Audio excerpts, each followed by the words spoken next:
VM Khaleelur Rahman சேனலில் உங்களை வரவேற்கிறோம்.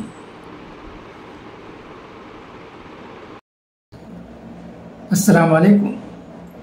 கவிஞர் சல்மா திமுக மூலமாக ராஜ்யசபா செல்லவிருக்கிறார். 2ஆம் ஜன்மங்களின் கதை என்பது சல்மா எழுதிய ஒரு நாவல். இது இஸ்லாமிய சமூகத்தில் பெண்களின் வாழ்க்கையை மையமாக கொண்டது. நாவல் 6 குடும்பத்தை சேர்ந்த பெண்களின் இரகசியங்கள், ஆசைகள், அவர்கள் எதிர்கொள்ளும் கட்டுப்பாடுகள் மற்றும் அவர்கள் விரும்பும் சுதந்திரம், காதல் ஆகியவற்றை விவரிக்கிறது. சல்மா இஸ்லாமிய சமூகத்தை பெண்ணின் கண்ணோட்டத்தில் விவரிப்பதாக கூறப்படுகிறது.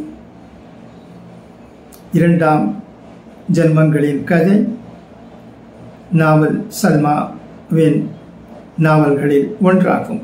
அது இஸ்லாமிய சமூகத்தில் பெண்களின் வாழ்க்கை பற்றிய ஒரு ஆழமான பார்வையை வழங்குகிறது.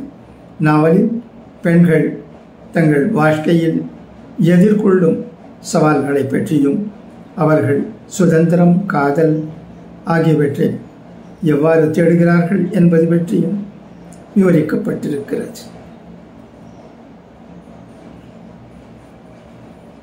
நன்றி.